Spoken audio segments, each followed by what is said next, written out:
Hello and welcome to From the Rookery End. It's a balmy, I think I could call it balmy still, August the 13th, on our way to Vicarage Road. My name is John. With me on the walk here is Eli. Hello. And we're going to go and sit. I like cup games because it gives you the opportunity to sit somewhere else in the ground. So we are sitting in the straight on John's stand today from the side. Lots of changes to this team.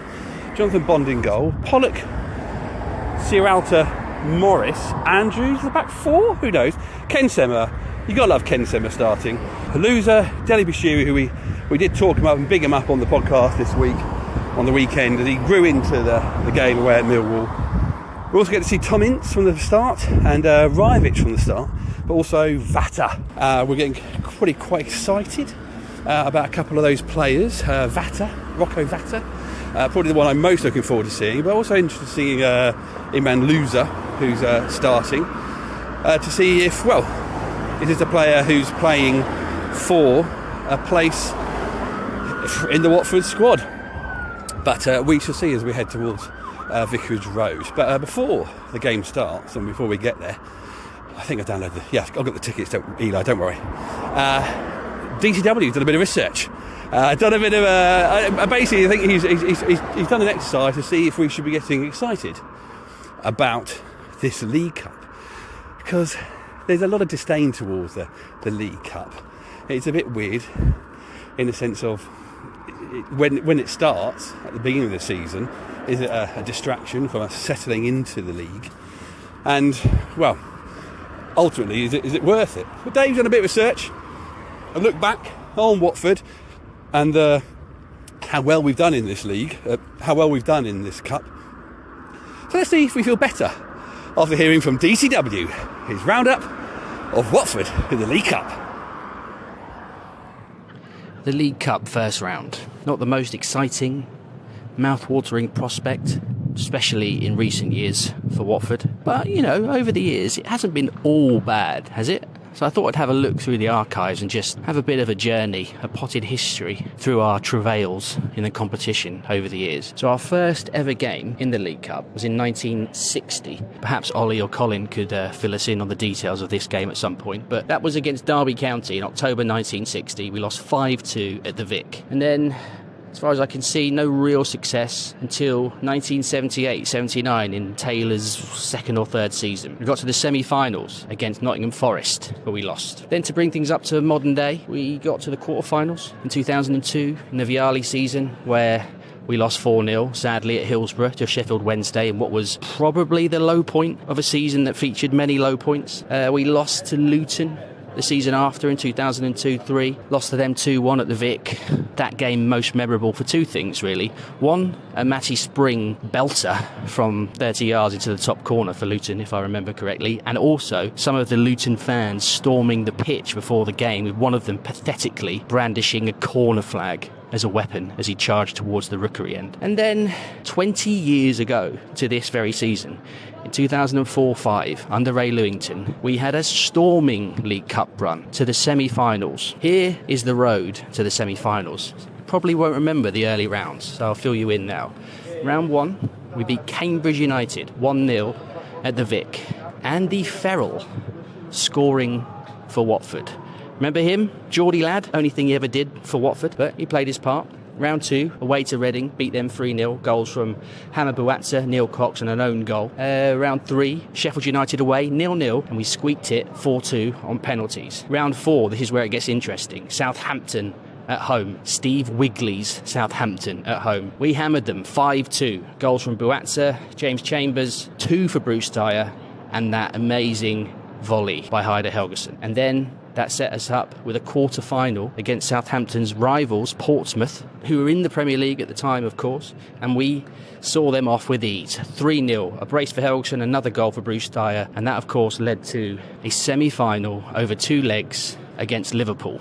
In the season that they would go on to win the Champions League, they beat us 1-0 at the Vic and then 1-0 at Anfield. And as far as I can remember, we didn't really lay a glove on them, but I suppose 2 1-0 defeats to Liverpool, respectable for Watford. So that was a good cup run. How's it been since? more bad than good. In 2008, we did get to the quarter-finals then. We lost to Spurs, who were the eventual champions that season. Their last trophy, in fact. We lost to Spurs 2-1 at the Vic. Tamas Priskin gave us the lead with a great goal, twisting and turning in the penalty area before firing into the bottom corner past the despairing Aurelio Gomez. Since then, we got to round 4 in 18-19 under Javi Gracia, lost 2-0 to Everton, Goodison Park. In fact, the first game of the Pozzo era was in the League Cup. Because in the 12-13 season, for some reason, the League Cup started before the EFL season proper.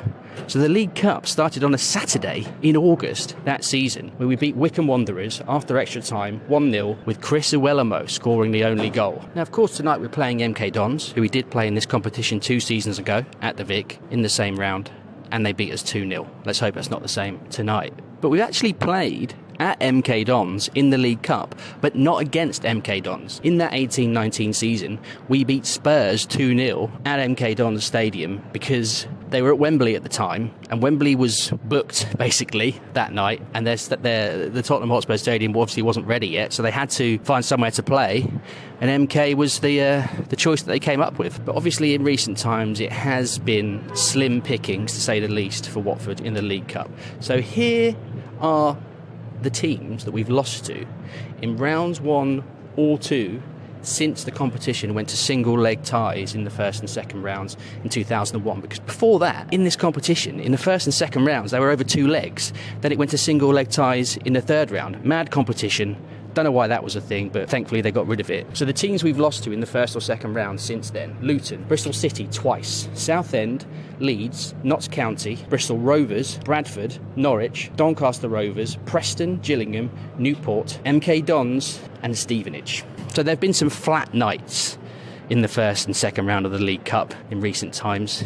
Let's hope tonight isn't another one of those occasions. But to give us some hope that we could, despite our humble status as a, let's say, championship also ran at this stage, there have been some EFL teams that have reached the semi-finals or better in recent times. Bradford famously reached the final in 2012-13. They beat us on the way to the final in the second round that year, actually, but they got to the final. They lost to Swansea. Sheffield United, who were also in League One, they got to the semi-finals in 14-15. Cardiff, who were in the Championship, they got to the final in 11-12. And in 18-19, Burton Albion got to the semi-finals, but they did lose 10-0 on aggregate to Man City, which is something I think we can sympathise with in a way. So the League Cup first round, sometimes good, more often than not so good.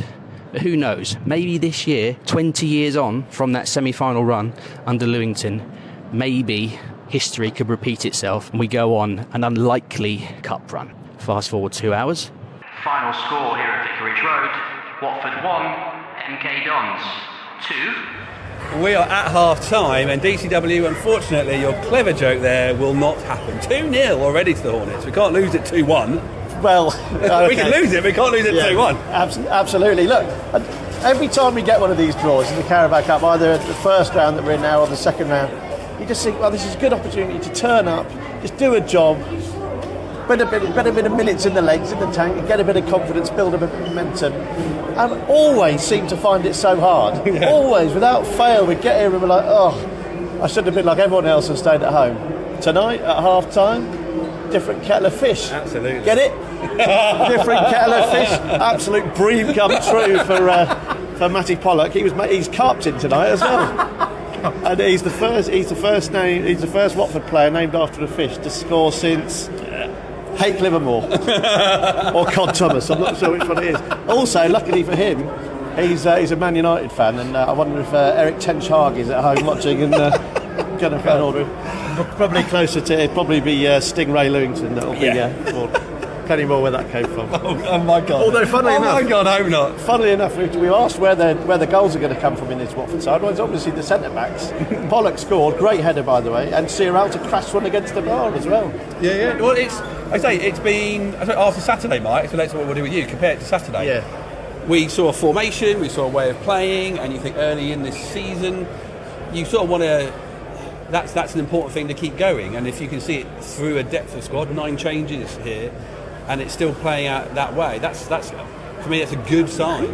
Yeah, it's absolutely key. I think it's about momentum at this time of the season. As you say, John, we at the weekend at Millwall, we did see what Tom Cleverley was trying to do, the intensity, the passing. It was our undoing a little bit, and like you say, that clear formation, the pattern of play, something we've been looking out for a long time with the Watford side. We haven't really been able to see one emerging, and it's already under Tom Cleverley. It is emerging, but what was really important, and alluded to it at the start of this bit here at half time, is that we carry that on. Games like this are difficult. We're looking out over the Graham Taylor stand's not open. Empty, yeah. Half the there are a few Milton Keynes fans here making a decent noise, not endearing themselves to anyone, talking about how stinking rich they are. Now they've been taken over by a Kuwaiti consortium, so they continue to make friends and influence people. But these are difficult games to get going in sometimes. The atmosphere's a bit flat. You look around it's got all the trappings of a pre-season friendly, really, but not a bit of it from Watford. You mentioned quite a few changes, but still, if you go through that lineup, that's not necessarily a side that would look out of place in the Championship for us. If that was a Championship starting side, we wouldn't be massively surprised. And to give them credit, they've come out, they've carried on in that shape, carried on playing with that intensity, and for all intents and purposes, they've really made it quite easy for themselves. As you'd hope, we're playing a League Two side. They lost at home at the weekend, so they've had a rough start. But Watford are looking as much better than their opposition as they should be, and I think that's credit to Tom and credit to the guys he selected. Yeah, I'm going to catch up with Jace after game, so a full rundown of it all. But Vata, it's one of my thoughts, but I think felt a lot more accomplished than I thought as well. Real bright spark, isn't he? And that's kind of what everyone who's been to the pre-season friendlies has said. They've seen him as being the one that's the get off your seat type player, and you can see why. And he's a youngster, but the way he holds himself and the way he plays, he is absolutely intent on making a mark on this match. Lovely snapshot towards the end of the first half. I think the keeper either just went wide or the keeper had saved it, can't remember, but he got it away really quickly. And for him to have that quickness of thought, the willingness to do it, Watford have looked so devastatingly ponderous for the last sort of year, 18 months in front of goal. We still need that striker, but players like him doing stuff like that is encouraging. Massive caveat, Carabao Cup against the League Two opposition. But you're absolutely right, John. He is one that's he's caught the eye. Yeah, really excited to see him. Now we're looking around. I'm in the Southampton John. Don't normally do that. Near the dugout, near the back room. Yasser Esprit around anywhere? He is. Yeah, we saw Yasser coming in. Him and Imran Loser, I suspect, didn't imagine that they were going to be here for this game. One playing and one watching on from the stand. So yeah, fascinating to see what happens with Yasser. It sounds like he's got himself into a bit of a pickle with his agents. And potentially that's up to him. We'll have to wait and see how that pans out. I mean, personally, having given it some thought, I'm not letting myself think that he will still be a Watford. Well, I'm not allowing that. But for his development and looking at the bids that have come in and from where, they're not the moves he's been looking for. Probably not the money that Watford are looking for. Possibly, and if he's got two agents on the go, the money's going to need to be even more. So would till January here at Watford, another season here at Watford, be better for all parties? Don't know. It's wishful thinking a little bit, isn't it? But yeah, interesting to see it here, and I suppose that's football, isn't it? Yeah. Things change. We thought we wouldn't see him set foot in Vicarage Road again. Certainly not as a contracted Watford player, but here he is. There's a while to go yet in the transfer. Absolutely. But interesting. These things can happen very last minute, and it can all happen. Very quickly, as we've seen of a lovely last day on Sky Sports. So we're going to head out for the second half. Back it later. I'll catch Jason at the garage as we walk home. But all good so far. Yeah, and you've got 45 minutes plus pens maybe to come up with some more fish pens. Not fish pens, fish puns.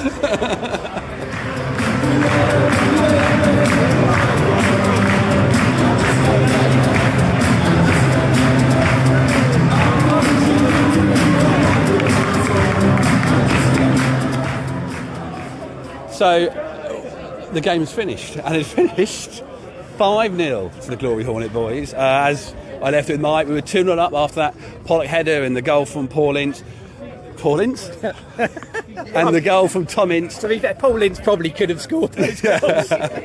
The second half continued with 2 more from Tom Ince And also a goal from Kwadwo Baah. And Eli and I were working a couple of chants during that, weren't we? So we had Kwadwo Baah, can you score a goal? Yes, sir, back of the goal.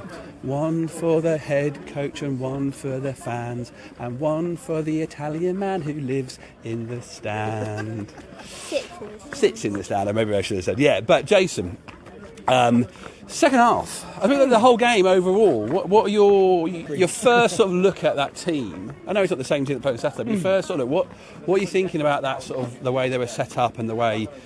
I mean, I know we were playing against a League Two team and all the rest of it, but there's a certain amount of, good performance there. What did you take? Yeah, it was fun, wasn't it? There was intent there, I think, and that sometimes you don't get that. With these early League Cup ties, you get a mix, sort of a hodgepodge of players playing. You want to give chances to squad players. You maybe get one or two new guys, and we end up seeing a lot of new guys tonight, and that sometimes leads to sort of unsure football, tentative football, misplaced passes and things not quite working well and people being in the wrong place, and a little bit of that, but all in all it was quite nice and quite fun to watch and quite exciting. A lot of the players, I think, as they showed its attacking intent and were quite fun and exciting to watch. Very fun and exciting. Like I say, Mike and I did talk about Vata. He came off, but MK Dons made 3 substitutes at half-time. They certainly came out a bit more on the front foot. They got a bit of the foothold in it. Then Tom made 3 substitutions, 3 debutants coming onto the pitch. Kwadwo Baah scores his goal. We've got his chant for him. Yasser Larouchi and Mamadou Doumbia. That I don't want to go over the top about this, but it did exactly what it needed. It changed the game to a point of view of adding a lot of attacking energy, a lot of attacking impetus, which I said to Eli at one point, that's the problem. If they get one back, or we need to keep pushing at them, and didn't quite feel that with Rajovic. There was quite enough there, but they came on with bags of energy. Yeah, and to me, it felt like, as we as they were getting ready, it felt like it was a planned substitution, because it sort of happened on the hour, and I thought, well, I'm assuming this is planned. He's giving these guys some game time, but it came at the right time for us, because Milton Keynes, they had been on top at that point in terms of possession, and they were the ones looking like they were creating chances. Not a load of chances, but they had 1 or 2, and Bond had to make some, a save or 2. And my first reaction was, you talk about Vata, I thought, oh, Vata's going off. I thought Ince was starting to look tired, having only scored 1 goal at that point. And I would have preferred Ince to go off and kept Vata on, but he made those changes, and straight away there was an extra sort of zip and energy about the team. And sometimes, on my soapbox, I don't like the 5-sub thing, really. I think it disrupts teams and not makes a mockery of games. It just feels like it can change games the wrong way, and everyone seems to feel that they need to make and use all 5 subs to give players game time, and sometimes you think, well, do you really need to do that? If things are going well, we need to keep things solid. But today it was just brilliant. All the players that came on looked really good and had something about them, whether that's a point to prove, trying to get themselves into the starting 11 for the league games, and it just it was fun to watch. Even more fun when they came on. Yeah, and again, the exercise of doing a first round game almost seems a stupid thing to do sometimes, to play this game, but we don't get enough out of it. Got a lot out of all those players. Yes, it's only a few minutes, but for me it gave them a lot more confidence in what the squad did, what we've got over and what we've got to build on, I suppose. But there's 2 players that really sort of fascinate me a little bit. 2 players who are deemed to be first team players.